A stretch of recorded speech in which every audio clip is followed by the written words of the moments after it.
हाँ जी, good evening. सब लोग कमेंट करके बताइए।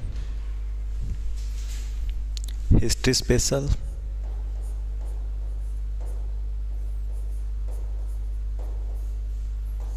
GK batch. जी शिवम जी, मुझे कमेंट करके बताइए कि लास्ट लेक्चर में हम लोग क्या पढ़ रहे थे। बताइएगा फटाफट, बता दी। लास्ट लेक्चर में हम लोग क्या पढ़ रहे थे शिवम, बताइएगा। क्या हम एंशियंट पढ़ रहे थे?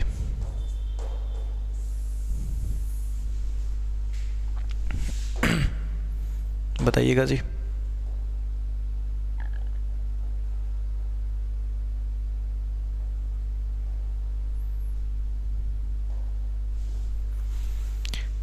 जी तो जो लोग जुड़ चुके हैं फटाफट बता दीजिए हम इसमें क्या पढ़ रहे थे। मेरे हिसाब से हम एंशियंट पढ़ रहे थे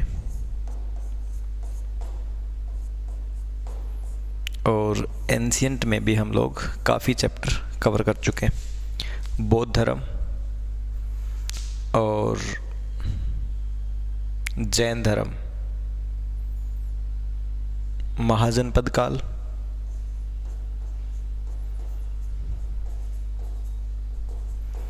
हम महाजनपद काल भी फिनिश कर चुके मेरे हिसाब से। तो बताइएगा एक बार कमेंट करके सारे के सारे, क्या वीडियो चल रही है? क्या आप लोग इसको देख पा रहे हैं?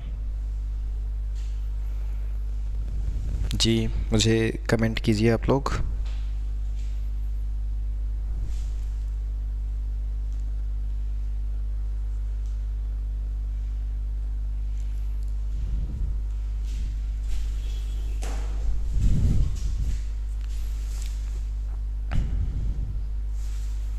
बता दीजिए कमेंट करके सारे के सारे। क्या कोई क्लास देख रहा है?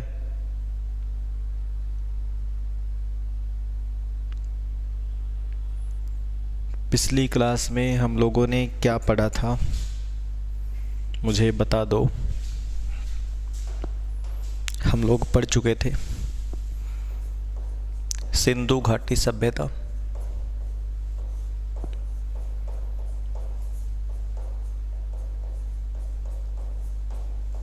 हम लोग पढ़ चुके थे वैदिक सभ्यता,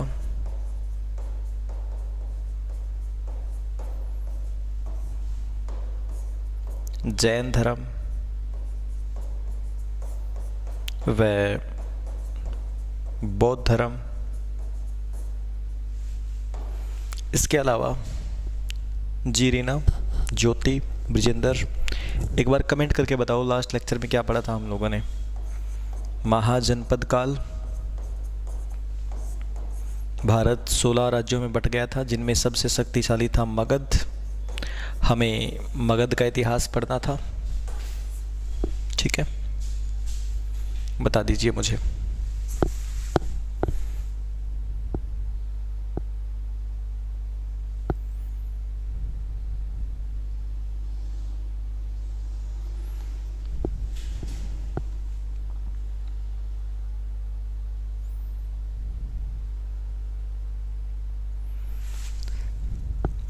यही था ना? ये मौर्य वंश शुरू कर चुके थे हम, सिकंदर का हमला हो चुका था, ये सब कर लिया आप लोगों ने? अंशुल गुड आफ्टरनून, बताइएगा। अभी मैं आप लोगों से ही पूछ रहा हूँ, मौर्य वंश हमें पढ़ना है आज। चलिए ठीक है, तो देखिए अखंड भारत का पहला वंश मौर्य वंश।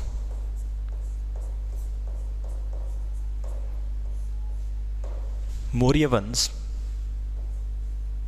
322 बीसी से लेके 185 बीसी तक चलेगा मौर्य वंश। ये हम कह सकते हैं कि अखंड भारत का पहला वंश होगा। मौर्य वंश की स्थापना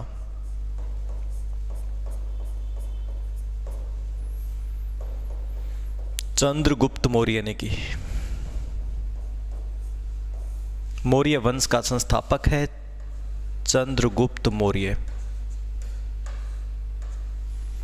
चंद्रगुप्त मौर्य 322 बीसी से लेके 297 बीसी तक राज करता है। ये होगा अखंड भारत का पहला शासक। चंद्रगुप्त मौर्य की राजधानी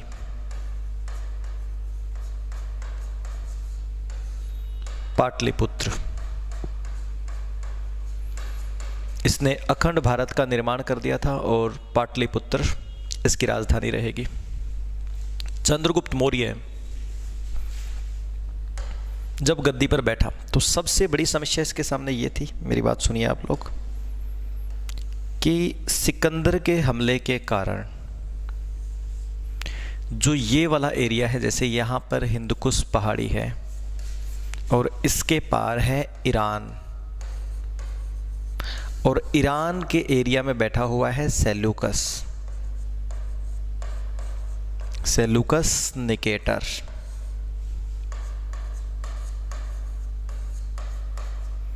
सेल्यूकस निकेटर ईरान के एरिया में। तो जी बात ये हुई, चंद्रगुप्त मौर्य जब गद्दी पर बैठे तो इसके ज़माने के प्रधानमंत्री हुआ करते थे इसके समय में चाणक्य। अब जिसके दरबार में चाणक्य है वो दरबार बड़ा खतरनाक होगा। जिसके दरबार में चाणक्य जैसा महापुरुष है वो अपने आप में बहुत इंटेलिजेंट होगा, सिस्टम उनका। तो चाणक्य ने कहा जब तक ये यूनानी यहाँ पर है ना, यूनानी इस एरिया में बसे हुए थे सिकंदर के हमले के कारण, क्योंकि व्यास नदी से सिकंदर लौट गया था, व्यास नदी तक बसे हुए थे। तो चंद्रगुप्त मौर्य को चाणक्य ने कहा भाई सबसे पहले तो इनको बाहर करो, ये जो बाउंड्री है ना हिंदकुश पहाड़ी, इसके बाहर फेंक दो इनको। तब पहला ही काम किया गया, यूनानियों को भारत से बाहर निकाला। यूनानियों को भारत से बाहर निकाला चंद्रगुप्त मौर्य ने। गद्दी पर बैठते ही यूनानियों को भारत से बाहर कर दिया। जब यूनानियों को भारत से बाहर किया तो इधर सेल्यूकस के साथ दुश्मनी हो गई और दोनों में लड़ाई की संभावना हो गई। एक बार सेल्यूकस निकेटर यहाँ भेष बदल के आ गया चंद्रगुप्त मौर्य के दरबार में, और ये आया इसलिए था कि मैं देख लूँ इनकी प्लानिंग क्या चल रही है मेरे खिलाफ। ये लोग भी पावरफुल थे, वो भी पावरफुल थे। तब सेल्यूकस निकेटर जब भेष बदल के आए तो चाणक्य ने पहचान लिया, आओ सेल्यूकस। सेल्यूकस फंस गया। तब चाणक्य ने कहा लड़ाई नहीं, अब समझौता होगा। तब इन दोनों के बीच 305 बीसी में एक संधि होती है। इन दोनों के बीच 305 बीसी में एक संधि हुई। इस संधि में एक तरफ सेल्यूकस, दूसरी तरफ चंद्रगुप्त मौर्य। तो इस संधि में क्या हुआ, सेल्यूकस ने कहा भाई मुझे ये जो राज्य तुम लोगों ने मेरे से छीने हैं ना, मुझे इनके बदले में 500 हाथी दे दो। तो इस संधि में 500 हाथी दिए गए सेल्यूकस निकेटर को। इधर 500 हाथी आए। तब सेल्यूकस निकेटर की बेटी थी हेलेना। चंद्रगुप्त मौर्य ने कहा हेलेना से मेरी शादी करवा दो। तो 305 बीसी में एक संधि हुई। इस संधि में चंद्रगुप्त मौर्य ने सेल्यूकस निकेटर को 500 हाथी देकर के जो है मामला रफा दफा गया। सेल्यूकस ने अपनी बेटी का विवाह चंद्रगुप्त मौर्य के साथ कर दिया। यानी इन दोनों में जो दोस्ती थी वो अब रिश्तेदारी में बदल गई। दोनों की दोस्ती रिश्तेदारी में बदल गई अब। और अब क्या होगा, अब युद्ध की संभावना है नहीं। तब अब क्योंकि रिश्तेदारी हो गई तो सेल्यूकस निकेटर ने अपना एक राजदूत मैगस्थनीज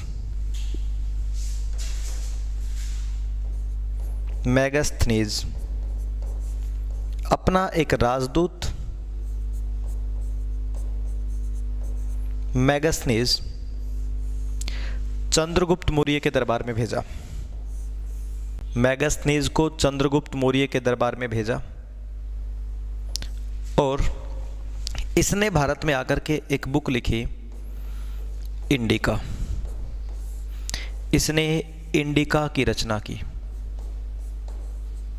मैगस्थनीज ने भारत में आकर के इंडिका की रचना की। तो रिलेशन अच्छे हो गए हैं। इसका एक राजदूत सेल्यूकस निकेटर का मैगस्थनीज चंद्रगुप्त मौर्य के दरबार में रहता है। ठीक है, उसके बाद देखिएगा जी, चलो एक बार आप लोग यहाँ तक नोट कर लीजिए, उसके बाद हम आगे देखते हैं। चंद्रगुप्त मौर्य हम पढ़ रहे हैं, मौर्य वंश हम पढ़ रहे हैं। बताइए जी, यहाँ तक आप लोग एक बार नोट कीजिएगा अच्छे से।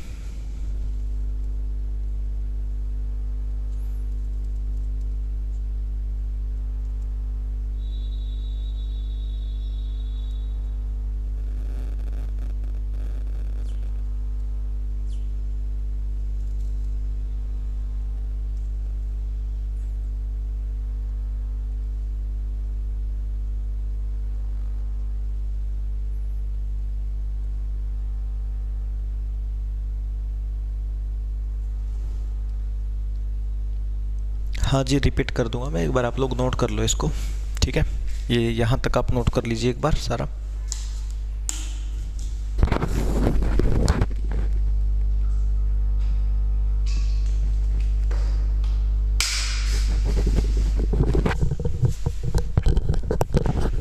जी मैं जल्दी आ गया क्लास के लिए आज।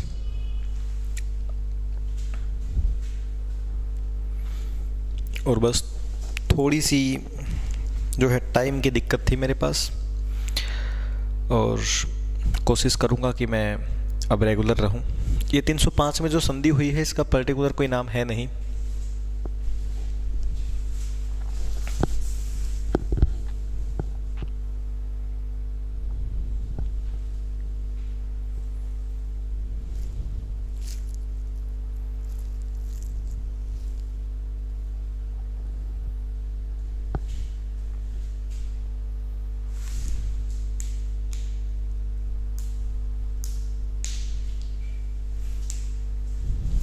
जी नहीं अंशुल जी, लेकिन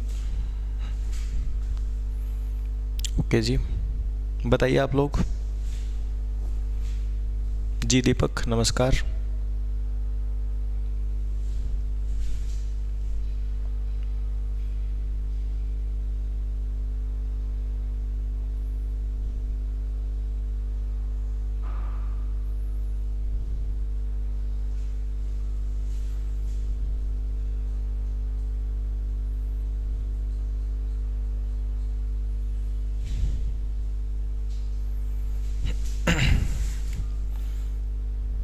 हो गया सबका?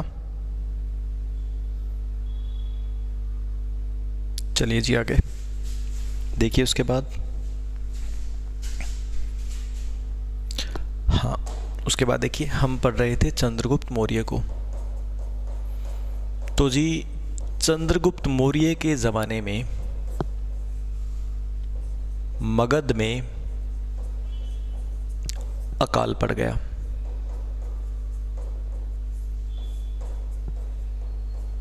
एकदम से मगध में अकाल पड़ गया और चंद्रगुप्त मौर्य ने कहा इस अकाल का रिस्पॉन्सिबल मैं हूँ, मेरी वजह से पड़ा है। तो इसने राजनीति छोड़ दी और अकाल पड़ने के कारण जैन धर्म अपना लिया। जब ये जैन धर्म अपनाने गया तो उस समय जैन धर्म में दो अनुयायी हुआ करते थे। एक का नाम था स्थूलभद्र और एक का नाम था भद्रबाहु। एक का नाम था स्थूलभद्र, एक का नाम था भद्रबाहु। तो जी चंद्रगुप्त मौर्य जैन धर्म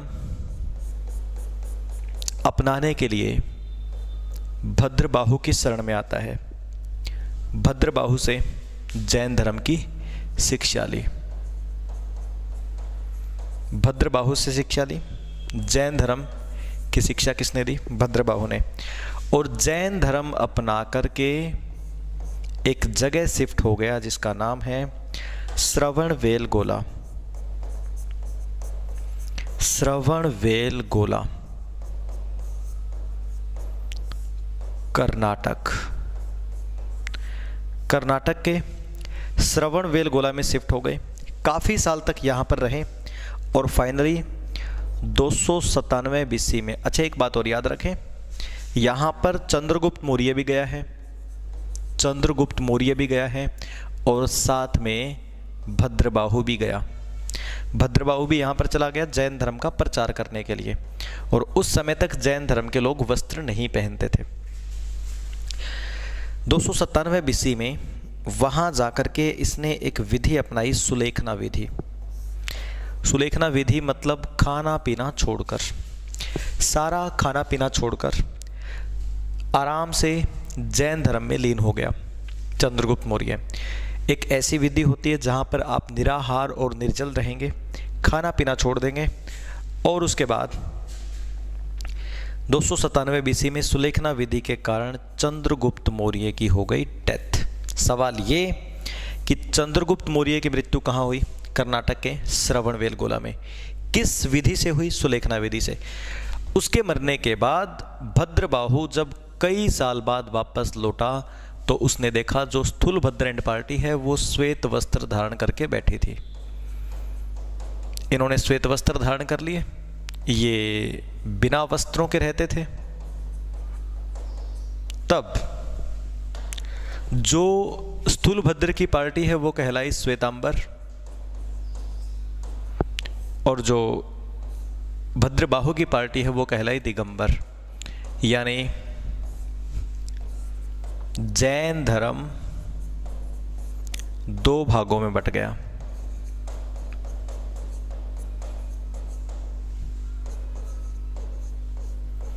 जैन धर्म दो भागों में बट गया चंद्रगुप्त मौर्य के समय में। भाई यहां तक किसी को दिक्कत है तो बता दीजिएगा आप लोग, और अब कीजिए नोट आराम से तरीके से।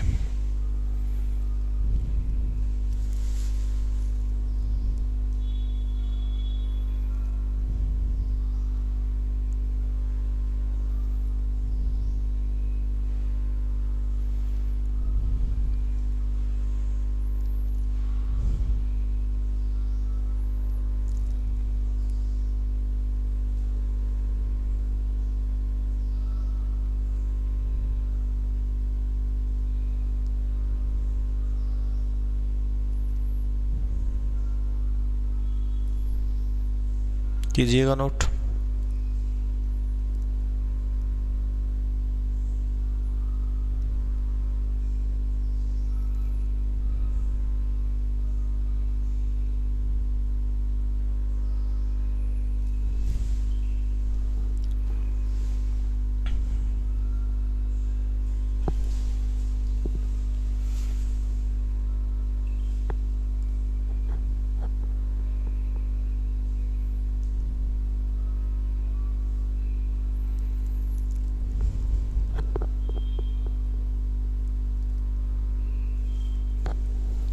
बताइएगा, लिख रहे हो ना सारे के सारे?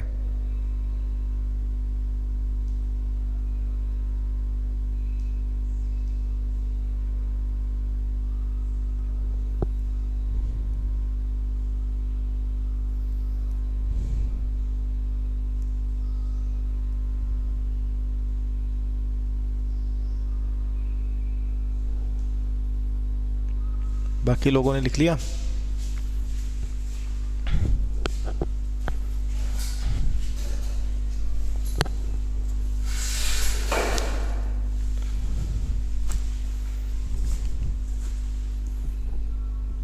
हो गया क्या?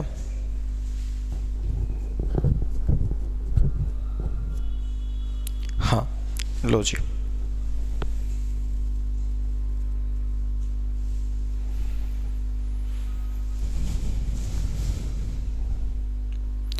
उसके बाद सर ने अपने टाइम में कोई करवाया नहीं जी, ऐसा क्योंकि बहुत प्राचीन बात हो गई है तो ऐसा कोई बड़े प्रमाण है नहीं इनके, ठीक है।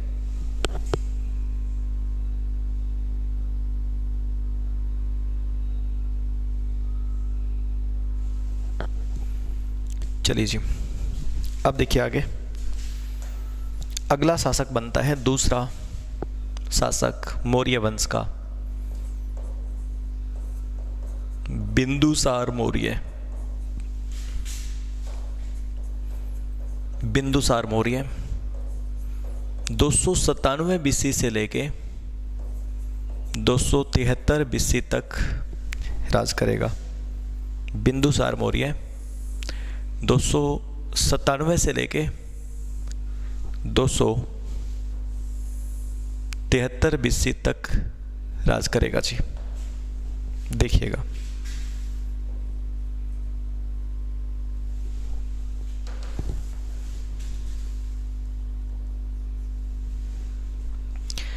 बिंदुसार जिसको अमित्र घात भी कहा जाता है, अमित्र घात भी कहा जाता है, या फिर 16 राज्यों का विजेता, बिंदुसार को अमित्र घात या फिर 16 राज्यों का विजेता कहा जाता है। बिंदुसार के 101 लड़के थे, जिनमें 2 लड़के प्रमुख थे। एक का नाम था सुसेन और एक का नाम था अशोक। सुसेन व अशोक। सुसेन जो है ये गांधार का गवर्नर था। गांधार को संभाल रहा था। अशोक अवंती का गवर्नर था। अवंती हम उज्जैन को कहेंगे, अवंती हम उज्जैन को कहेंगे। ये अवंती का गवर्नर था, अवंती या फिर उज्जैन। न जाने कितनी बार पेपर में आ चुका है कि उज्जैन का प्राचीन नाम क्या था या अवंती किसका प्राचीन नाम था उज्जैन का। तो बहुत बार गांधार में विद्रोह हुए थे, लेकिन अशोक ही संभालता था उनको जाकर के भी। देखिए जी, इसके समय में यूनानी राजदूत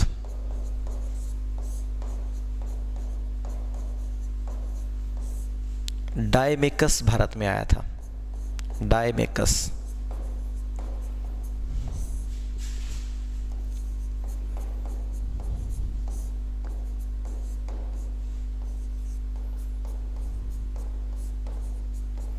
इसके समय में यूनानी राजदूत डायमेकस जो है भारत में आया था।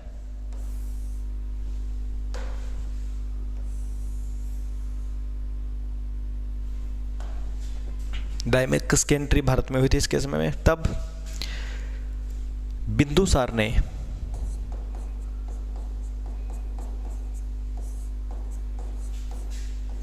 यूनानी राजा जिसका नाम था एंटियोकस, यूनानी राजा एंटियोकस से 3 चीजें मंगवाई थी।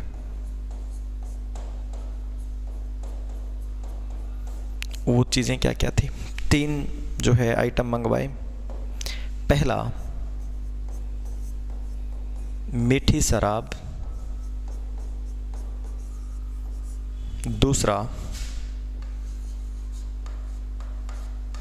खट्टे अंजीर। और दार्शनिक दर्शन शास्त्र पढ़ने वाले। ठीक है। तब यूनानी राजा ने मीठी शराब और अंजीर भेज दिए थे, दार्शनिक भेजने से मना कर दिया। दार्शनिक नहीं भेजे।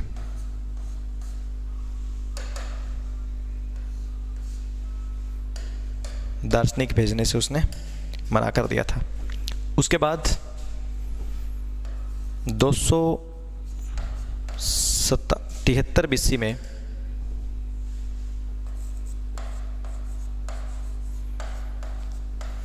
बिंदुसार की डेथ हो जाती है।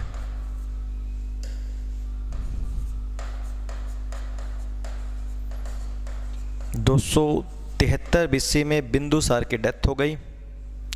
और अब अगला शासक बनेगा कौन? क्योंकि इसके हैं 101 लड़के। 101 में से सबसे शक्तिशाली था अशोक। आप लोग बिंदुसार को नोट कीजिए। जी सर, रियल में ही इतने ही थे। एक ही स्लाइड हुई है अभी तक, बाकी आप बाद में रिकॉर्डिंग देख लेना, ठीक है। बताइएगा जी, यहाँ तक कि अगर आप लोगों को कोई समस्या है तो बता दीजिए।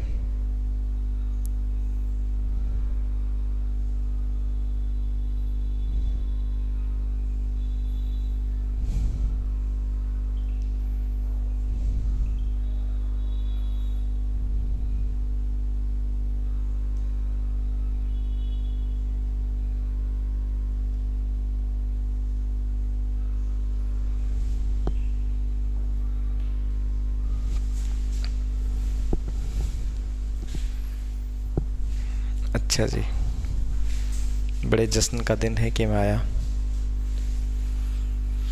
अमित्र घात का मतलब होता है दुश्मनों का विनाश करने वाला, इसलिए इसको अमित्र घात कहा जाता है, दुश्मनों का विनाश करने वाला, ठीक है।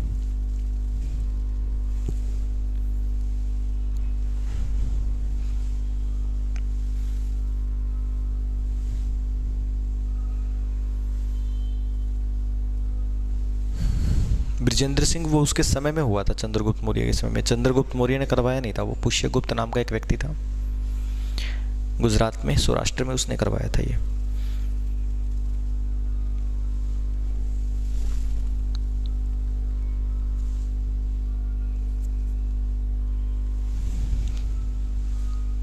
हाँ कीजिए नोट आराम से।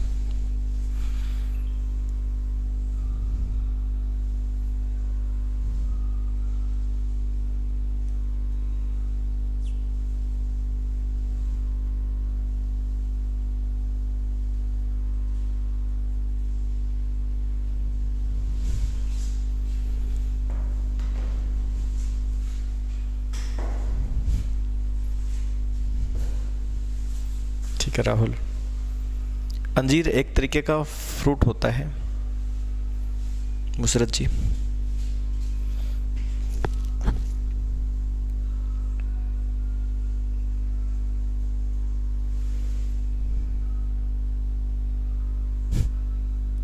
अरे बस राहुल बस।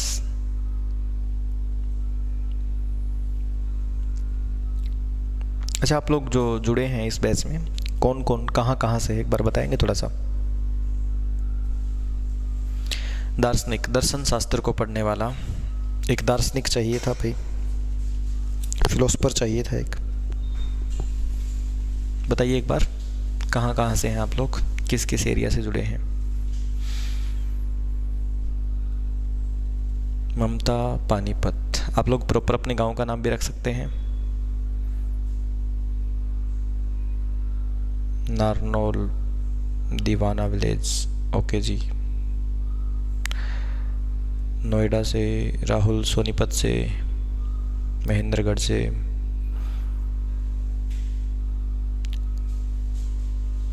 भिवानी से, बल्लभगढ़, नोएडा, रेवाड़ी, फरीदाबाद,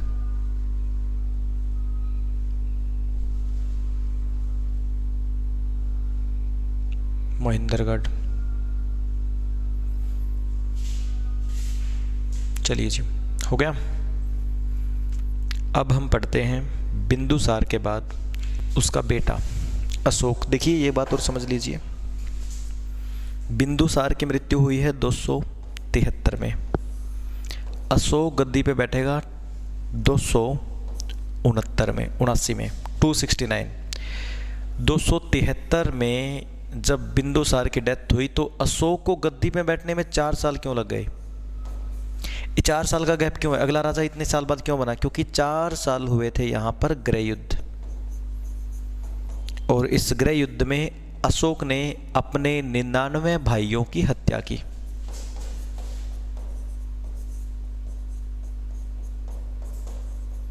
अशोक ने अपने 99 भाइयों की हत्या की थी इन 4 साल में, ठीक है।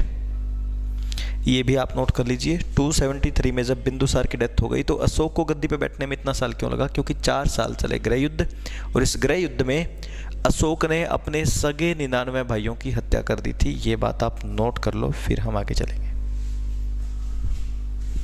फिर देखेंगे। सोचिए अशोक गद्दी पे बैठने से पहले क्या क्या कर दिया इसने।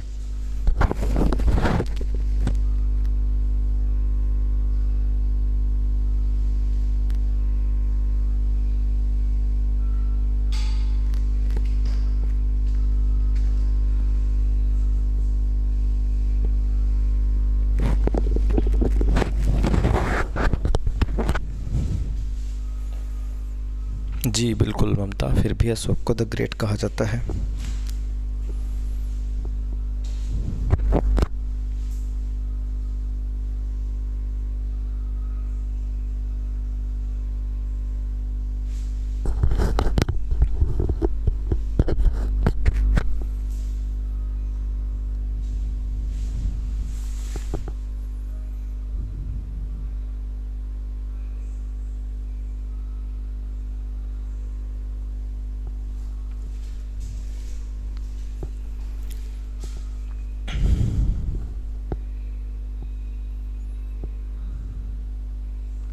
हो गया। चलिए अब हम देखते हैं अशोक के बारे में।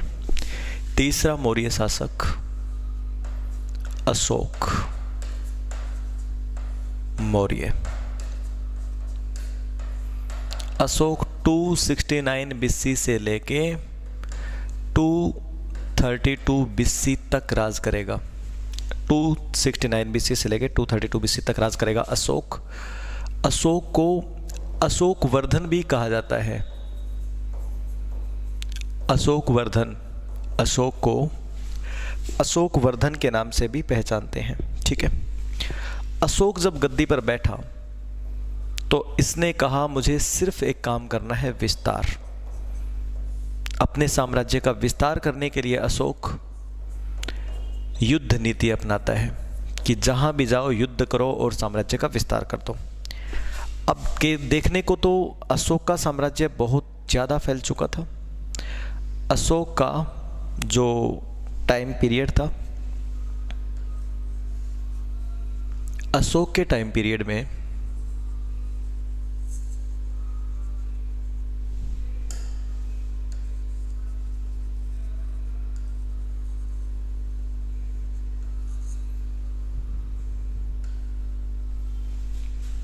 अगर हम बात करें तो यहाँ से लेके अशोक का साम्राज्य पश्चिम में अफ़गानिस्तान तक, उत्तर में जम्मू तक, पूर्व में बंगाल और दक्षिण में यहाँ कावेरी नदी तक, तो इतने एरिया में अशोक का साम्राज्य फैल चुका था। इतने बड़े साम्राज्य पे राज कर रहा था अशोक। अशोक को पता लगता है कि एक राज्य ऐसा है जिसने अब तक उसकी स्वाधीनता को स्वीकार नहीं किया। 261 बीसी में अपने राज्याभिषेक के 8 साल बाद अशोक को पता लगता कि कलिंग, जो कि उड़ीसा है, वहाँ के राजाओं ने स्वाधीनता स्वीकार नहीं की, तो अशोक ने कलिंग पर आक्रमण करवा दिया। अशोक ने कलिंग पर अटैक करवा दिया और इस कलिंग अटैक में अशोक ने बहुत बड़ा नरसंहार करवाया। इस नरसंहार में 1 लाख लोगों की हत्या और 1.5 लाख लोगों को घायल करवाया। अशोक ने कलिंग के इस नरसंहार में 1 लाख लोगों को मारा और 1.5 लाख लोगों को घायल कर दिया। तब यहाँ इस दृश्य को देख करके एक बौद्ध भिक्षु थे,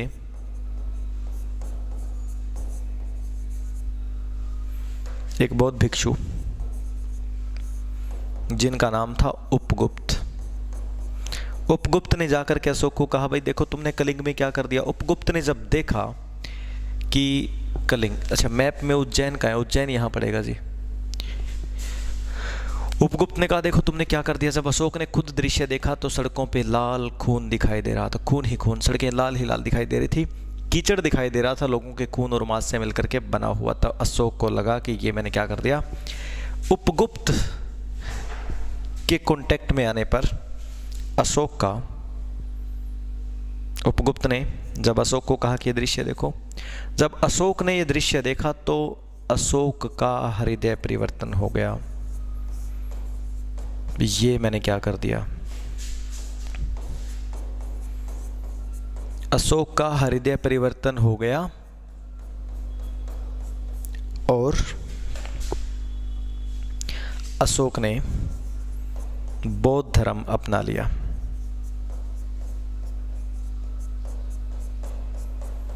अब अशोक बिल्कुल बदल चुका है एकदम से। वो कौन सी घटना है जिसको अशोक ने बदल दिया? वो घटना है कलिंग का नरसंहार। अशोक को बौद्ध धर्म की शिक्षा किसने दी थी? उपगुप्त ने। एकदम से साम्राज्य का विस्तार करने वाला अशोक कंप्लीट बदल चुका है। अब बौद्ध धर्म अपनाने के बाद अशोक कैसा होगा, कैसे काम करेगा, वो हम पढ़ेंगे। एक बार आप लोग यहाँ तक नोट कीजिए। बताइए यहाँ तक किसी को कोई दिक्कत है तो, कोई समस्या है तो?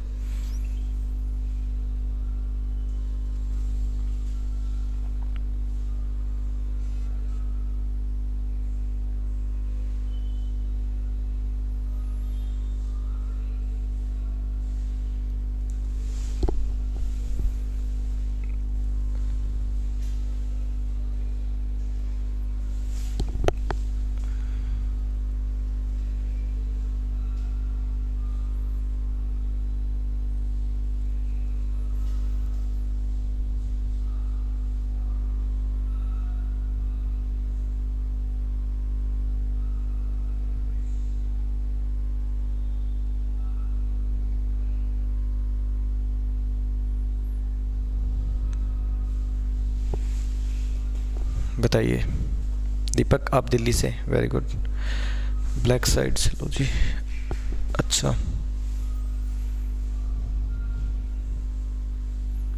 ब्लैक स्लाइड ले लेंगे जी, ठीक है। एक बार आप लोग यहाँ तक नोट कीजिएगा।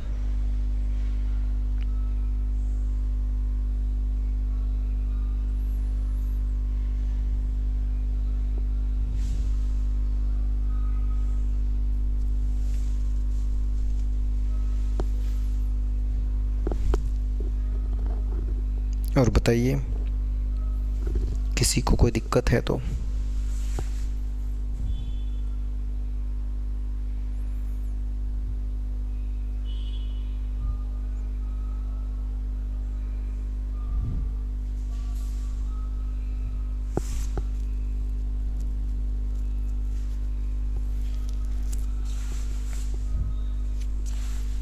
नहीं है?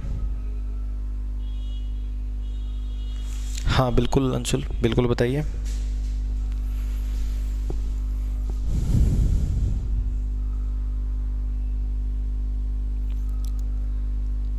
सुसैन को भी साथ में मार दिया था, 99 मारे, एक छोड़ा था, उसका नाम इतिहास में है नहीं, किसको छोड़ा था?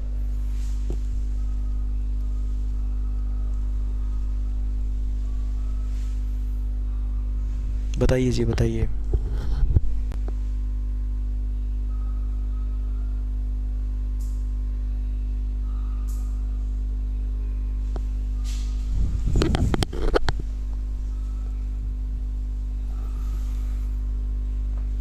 तो ठीक है, अशोक ने बौद्ध धर्म अपना लिया है।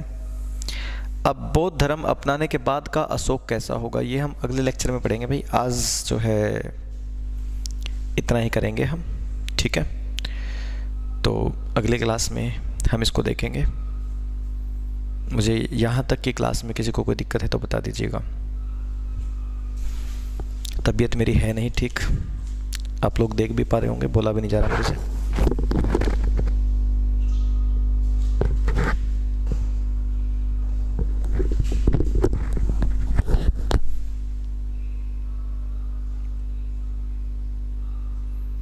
बताइए।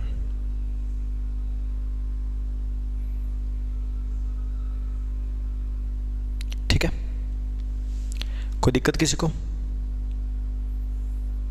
हाँ जी राहुल दलाल, आप ज़रूर बताइए, कोई दिक्कत?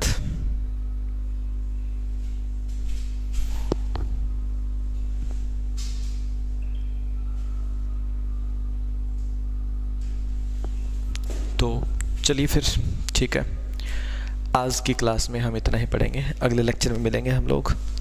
Thank you very much, bye bye.